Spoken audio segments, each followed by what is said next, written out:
नमस्कार और आप देख रहे हैं श्री कृष्णा न्यूज़। और आज कार्यक्रम स्पेशल कार्यक्रम हेलो डॉक्टर में हमारे साथ में शिशु रोग हैं, शिशु रोग के विशेषज्ञ हैं डॉक्टर आलोक कुमार।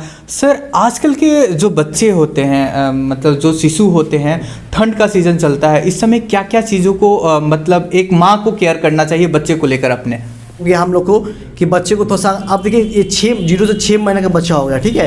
तो इसमें जो है माँ का दूध बहुत पौष्टिक होता है, माँ का दूध आप उसको पिलाइए, इससे बच्चे की जो इम्यूनिटी बढ़ेगा, ठीक है। 6 महीने के बाद क्या होता है तो हम अर्ली वीनिंग पीरियड होता है, इसमें बच्चों को थोड़ा सा खाना खिलाइए, इससे इम्यूनिटी बूस्टअप होगा। इम्यूनिटी बूस्टअप होगा तो सर्दी खांसी का जो सिम्टम होता है वो बहुत ज़्यादा कम हो जाता है, ठीक है। इसके अलावा जो है कि अगर अब ये देखना हो कि सर्दी खांसी ज़्यादा है तो आप उसको तुरंत डॉक्टर को रेफ़र कीजिए, ठीक है, कि इसको निमोनिया तो नहीं हो गया है। और डायपर के लिए है तो कोशिश करें कि हम डायपर कम से कम यूज़ करें, रात के ही समय इसको डायपर यूज़ करें, या कोई जो होता है एंटी फंगल मेडिकेशन जो होता है पाउडर के रूप में हम उसको डालें, ठीक है। आजकल की जो माँ होती है वो बच्चा बाथरूम बहुत ज़्यादा करता है, उस चीज़ को लिए बचने के लिए, अपने बेड को बचाने के लिए, एक्चुअली सब लोग अपने बेड और चादर को बचाने के लिए बच्चे को 24 आवर्स डायपर पहनाती है। उसमें डायपर में कोई भी डायपर हो, कौन कौन से डायपर कितना समय यूज़ करना चाहिए ताकि उनको इन्फेक्शन नहीं पड़े? देखिए डायपर बहुत कंपनी है, मैमी हो गया, आपका पैम्पर्स का हो गया, हगीज़ का हो गया, ठीक है। तो मैं खुद क्या कि इसमें पैम्पर्स जो होता है वो है अच्छी कंपनी, प्रीमियम ब्रांड सही है। कोई ठंड का मौसम बच्चा हर आधे घंटे पेशाब कर देता है, या कुछ ब्लैंकेट्स आते हैं जो पेशाब की यूरिन को जो है आप एब्जॉर्व करते हैं, तो वो भी आप उसको नीचे आप रख सकते हैं, ठीक है। लेकिन दिन पे जो है कोशिश कीजिएगा डायपर कम से कम यूज़ करें, ठीक है ना। आते हैं यूरिन को एब्जॉर्ब करने ब्लैंकेट्स आता है जो हम वहाँ नीचे लगा सकते हैं, ठीक है, और ऐसे आप दिन में खोल दीजिए। और रात में जो है जो पैम्पर्स यूज किए हर 6 घंटे बाद उसका चेंज कर दीजिए। और एंटी फंगल मेडिकेशंस को आप यूज़ कर सकते हैं पाउडर के रूप में, कैंडिड हो गया जो मार्केट में इजीली अवेलेबल है वो आप यूज़ कर सकते हैं। सर, एक आपने कहा कि डायपर के बदले में अब कॉटन आ रहा है मार्केट में, कॉटन को कैसे यूज़ किया जाए? वो आता है आप ये फर्स्ट क्राई पे या कहीं भी, वो ब्लैंकेट ही है, ठीक है, जो नीचे से वो आपको यूरिन को एब्जॉर्व कर लेगा, ठीक है। अपर लेयर पे आपका यूरिन नहीं आएगा तो 2-3 घंटा वो चल जाता है, ठीक है। यूरिन एब्जॉर्बेंट करके आता है ब्लैंकेट, लिखेंगे तो आपको मिल जाता है। सर, एक ज़माना था बच्चों को मालिश करने के लिए कि जब सरसों तेल, जो सरसों होता था उसका नेचुरली तेल, उसके बाद में लाल तेल का एक ज़माना है, और आज बहुत सारे ऐसे मार्केट में तेल आ गए हैं जो डॉक्टर को अपने मतलब जो बच्चा बिना एडवाइस किए हुए बच्चे को वो लोग यूज़ करता है, उससे मतलब इन्फेक्शन, जो नेचुरली इन्फेक्शन होता है, शारीरिक इन्फेक्शन होता है, वो बहुत ज़्यादा मतलब चमर रोग टाइप का हो जाता है। उसमें क्या करना चाहिए, कौन कौन से तेल यूज? देखिए चूँकि जो इंडिया में ही तेल का ज़्यादा उपयोग होता है, फॉरेन कंट्रीज़ में लोग तेल यूज़ नहीं करते हैं, ठीक है।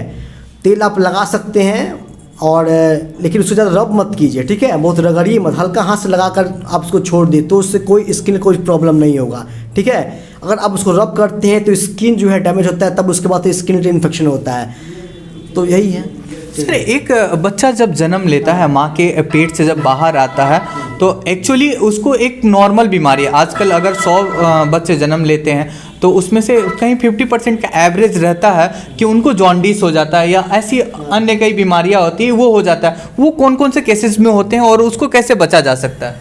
देखिए जॉन्डिस जो है वो 2 तरह के होते हैं, ठीक है, फिजियोलॉजिकल, पैथोलॉजिकल, ठीक है। अगर जन्म के कुछ ही पहले फर्स्ट 24 आवर्स में जॉन्डिस है तो वो जॉन्डिस में प्रॉब्लम होता है। हाँ, वही 72 घंटे के बाद में अगर जॉन्डिस है तो उसमें उतना दिक्कत नहीं होता है। अगर 24 घंटे तो आप डॉक्टर से तुरंत मिलिए। हाँ, अगर माँ का ब्लड ग्रुप ओ पॉजिटिव है या निगेटिव है तो उससे बच्चे को फ़र्क पड़ता है, ठीक है। तो हम यही कहें कि अगर जॉन्डिस आपको लगता है तो आपको पता चलेगा नहीं कि वो कि किस तरह का जॉन्डिस है, तो आप इसके लिए तो अपने नज़दीकी डॉक्टर से परामर्श लीजिए।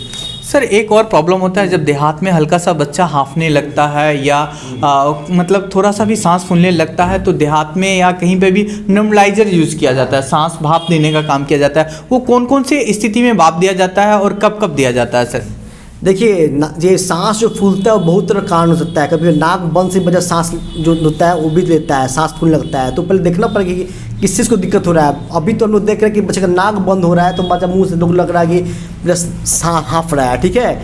तो इसके लिए देखिए नेबुलाइज़र तो हम लोग नहीं कहते कि आप यूज़ कीजिए, ठीक है। हाँ, नाक का ड्रॉप आप दे सकते हैं, एक जो है एंटी कोल्ड मेडिकेशन आप दे सकते हैं, नज़दीकी कहीं मिल जाए। इसके अलावा आपको लगता है तो आप डॉक्टर से परामर्श लीजिए, ठीक है। तब वही डिसाइड करेंगे इसको ज़रूरत है कि नहीं है, क्योंकि उसका भी कुछ साइड इफ़ेक्ट है, उसमें स्टेरॉइड रहता है, बहुत सारे केमिकल्स होते हैं जो शरीर पर दुष्प्रभाव करते हैं, ठीक है। और पहले महीने में तो जो हम लोग को यूज़ करना भी नहीं है, यूज़ करना है 3-4 महीने के बाद में जन्म से।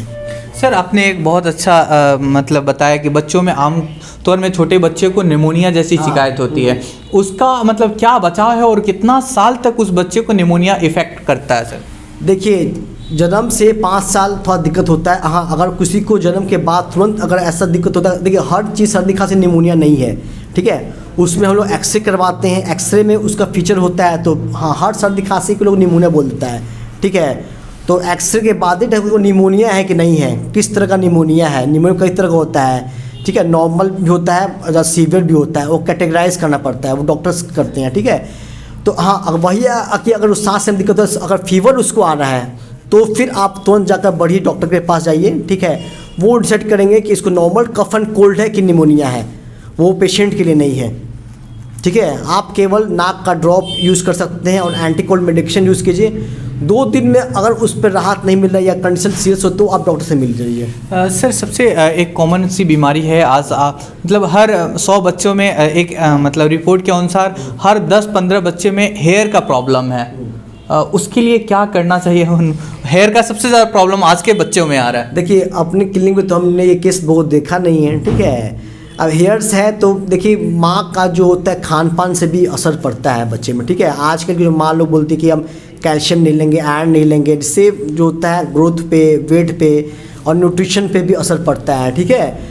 तो अब जन्म के तुरंत बाद अगर भी हम डिसाइड करें ये सही में फिजियोलॉजिकल के पैथोलॉजिकल बाल झड़ रहा है, ठीक है, बाल कम है, ठीक है, कुछ समय बाद 3-4 महीने बच्चे का बाल नॉर्मल हो जाता है, डेंस हो जाता है, ठीक है। तो ये डिसाइड करने के लिए आप जो है 2-3 महीने बच्चों को क्लिनिक पर लेके आइए, तो उसका हेयर ग्रोथ डेंसिटी दिखेगा, ठीक है। अब जब तुरंत पर अगर बाल कम है तो फिर ये डॉक्टर भी डिसाइड नहीं कर पाएंगे, ठीक है। इसके लिए आपको 1-2 महीना रिपीट जाना पड़ेगा, तब देखिए हम देखेंगे पहले शुरुआत में लगता है बाल कम है, 2-3 महीने बाद जो है बाल डेंस हो जाता है। और उसके बाद अगर ऐसे भी है तो बहुत तरह के मेडिकेशंस आते हैं, ठीक है। ऐसे में डरने वाली बात नहीं है, कुछ समय बाद जो है वो स्थिति समान हो जाती है बच्चों की।